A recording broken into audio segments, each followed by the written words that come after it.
Listening Fanfiction presents Case 623 by Danny Yu, based on the Marvel Cinematic Universe. Narrated for you by Sierra Feast. Chapter 1. We can try again, I suppose. No, we cannot. The acid almost broke the programming several times. Keeping him off ice without the option of wiping him for that many months another time could prove disastrous. Mr. Stark? Oh crap, Tony knew that tone. That dude meant it was at least the fifth time Potts had said his name and that he was in for some serious passive-aggressive efficiency. For a moment he considered staying where he was. But then it would only get worse later, and Jarvis had a disturbing tendency to take Potts' side. Tony rolled his eyes, then pushed his creeper back out from under the car, grabbed a rag to wipe his hands down, and put on a grin. Hey Potts, what's up? The incessant tapping of Potts' stilettos made Tony's gaze zoom in on them, following their sleek lines up long, perfectly formed legs, an impeccable skirt suit, and... What the ever-loving crap?! Potts, is that a small human? Please tell me you didn't bring a small human into the shop. No small humans allowed in the shop. Where did you get the small human anyway? Potts raised a perfectly formed eyebrow. She was holding the small human away from her a little, as though it was a very small, slightly dirty bag of potatoes. The small human is a he, I think, and we call them babies these days. She paused for a moment, and something about her gaze was disconcerting, the way it always was when she was about to tell him something she knew he wasn't going to like, something game-changing, exactly like that, just about 100 times worse. Tony, he was in a basket outside the front door. Wait. Tony frowned, pushing himself to his feet. What? I didn't order a small human delivery, sorry, baby. Even so, he could feel panic begin to well up inside him, icy and disorienting, because no, there was absolutely no way. He was careful. He was always careful to make sure not to order any small human deliveries. Jarvis, who brought short stuff? Did you get a plate or something? I'd like to call them and ask them to come pick their progeny back up. I apologize, sir, Jarvis said. Approximately 57 minutes ago, my systems went offline for 2 minutes and 25 seconds. The baby must have arrived on the premises during that window. I have no record of anyone entering or exiting. Tony frowned, felt another sliver of panic break through before he squashed it down. Okay, someone was trying to, get money from him, probably.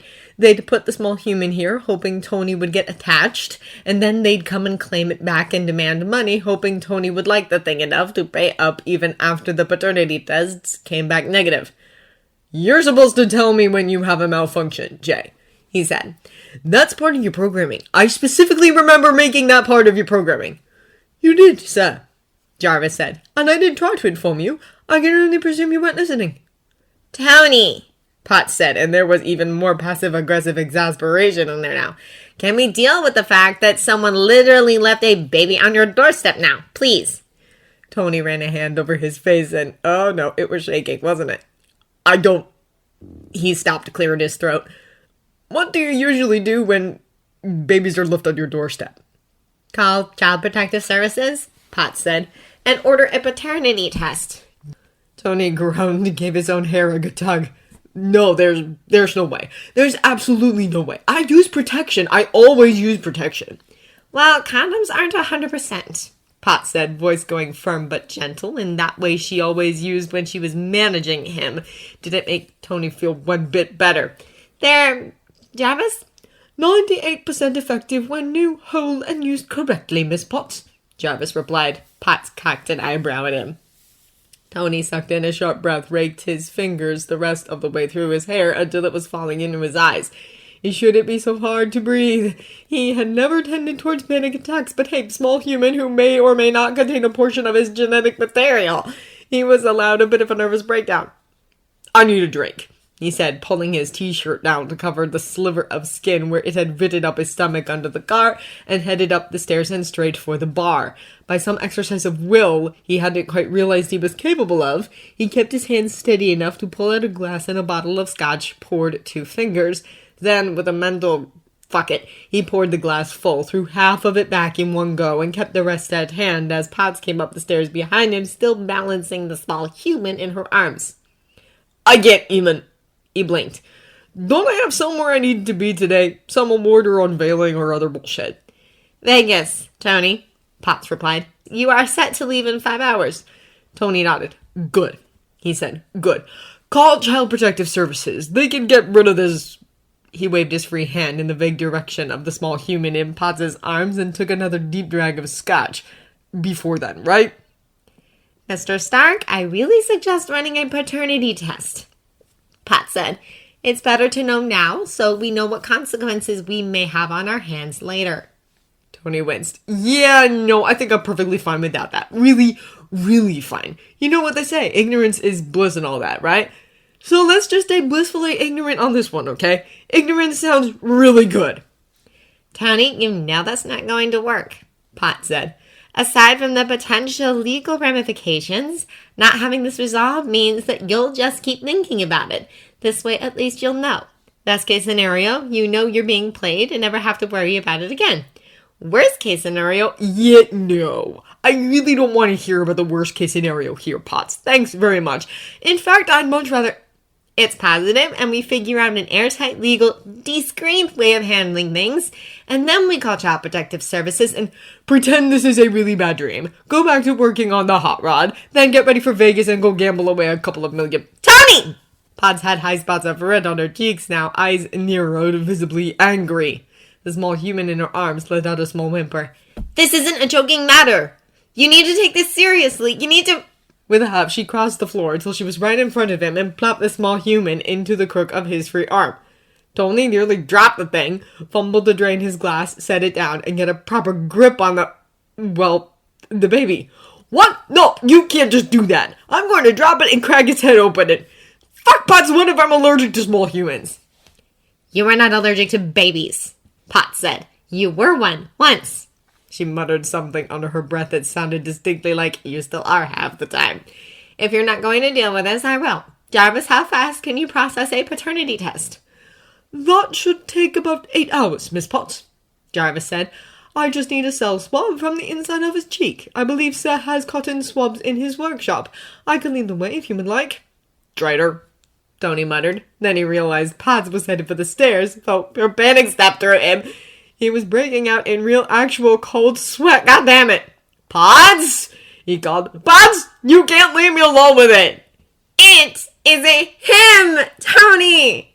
She called over her shoulder as she vanished down into the workshop, leaving Tony alone with a wriggling bundle of tiny person who was no longer just whimpering, but beginning to actually scream.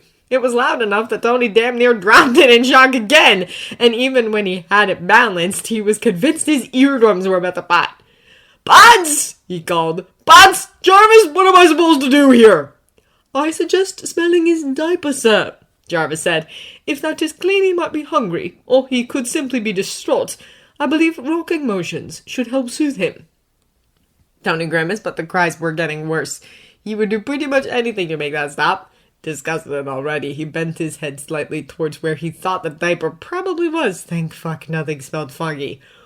What do you feed this thing? He asked.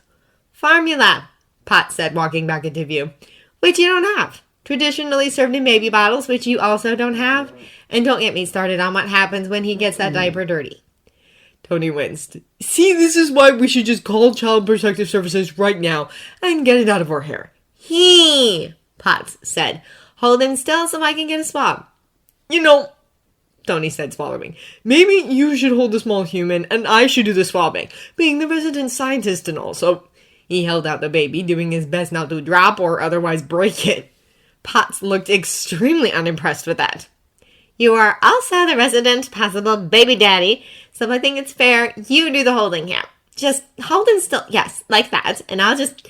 She held up the cotton swab, triumphantly, and she frowned. Okay, maybe you should upload this. I'm not sure how that works. Movements supremely awkward, she managed to swap the small human out for the cotton swab, and Tony was not even embarrassed about how quickly he poured himself another glass of scotch and downed it.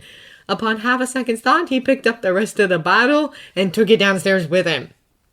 He unscrewed the bottle with his teeth, spat out the cork, and took a deep swig, relishing the burn as it went down.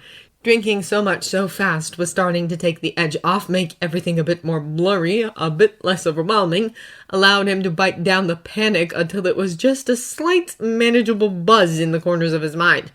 Still, he had to stop and take a deep breath when he came face to face with the scanner that would upload the DNA material into Jarvis's systems. He could contaminate the sample, could even just throw it out. There were still 100 ways to make sure he never had to know.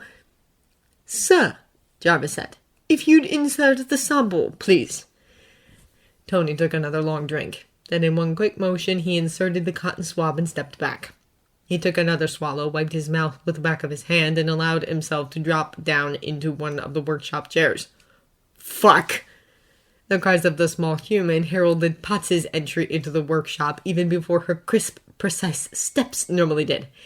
"Please tell me you're not getting drunk with a baby in the house," she said, voice sharp. Tony snorted. "I think I've earned the right to get a bit drunk right now," he said. "No, Tony," Potts said. "You have not. You have earned the right to go cold turkey right now. You created the situation. Even if he isn't yours, you created a situation where he very well might be, and you can't just drink yourself into oblivion and make me pick up the pieces, Tony. This is not in my job description." With that, she plucked the bottle out of his hand, plopped the baby back into his arms, and made her way back to the stairs and out of view. "You are not the boss of me," Tony called, but it sounded weak even in his own ears. He blinked a few times, and okay, so maybe that was a bit too much alcohol in not enough time on no breakfast. The room was swimming around him, and the baby was wailing, and he wasn't sure he would be able to get up without dropping it. "Sir, if I may," Jarvis said, "I believe it would be prudent to have Mr. Hogan discreetly acquire the barest necessities for the next few hours. Diapers, formula, and a bottle should about do it." Tony let out a groan. "Yeah. Jarvis, relay the message, would you?" He glared down at the baby. "Would you shut up, please? I'm going to start crying too if you don't shut up soon, you know. Not even kidding. You're going to take me from pleasantly buzzed to hungover within the next few minutes. It's a tragedy." The baby wailed louder. Tony rolled his eyes. "Yeah, I didn't think so." "Give me an exploded view," Tony said, taking in the sight of the engine specs as Jarvis laid it out on the screen. "The compression in cylinder 3 appears to be low," Jarvis said. "Log that," Tony said, and just then the music cut. Tony bit back a grunt of annoyance. "Please don't turn down my music." "I cannot believe you let that woman inside the house with the baby here," Potts said, voice tight, as she stomped the rest of the way into the workshop. "Do I need to tell you what kind of headlines it would have made if she'd seen him?" Tony turned back around, grimacing. "Is the small human still here? Where are Child Protective Services? I really don't feel like they're putting my tax dollars to very good use right now." He frowned. "It's been here all along. What? Jarvis can't possibly be a good enough babysitter. He doesn't have arms, or a body, or... Please tell me you didn't leave him with the bots." "There are those paternal instincts," Potts said. "Nope," Tony said. "I just don't want Child Protective Services to show up and find out Dummy has decided to run a daycare." "I stayed here with him," Potts said, "in the guest room. You should at least know the results and make some decisions before we call in the authorities." "Yeah, no," Tony said. "I thought it over, decided I really don't need to know, ever." "Tony," Potts started. "Jarvis, put the music back on," Tony said. "Full volume." "Jarvis, ignore him, damn it." "Tony, he's your son," Potts said. "You're his father. Jarvis finished processing yesterday when you were on the way to Vegas." "Nope," Tony said. Nope, he's not. I'm not. Forget that. Just deal with it."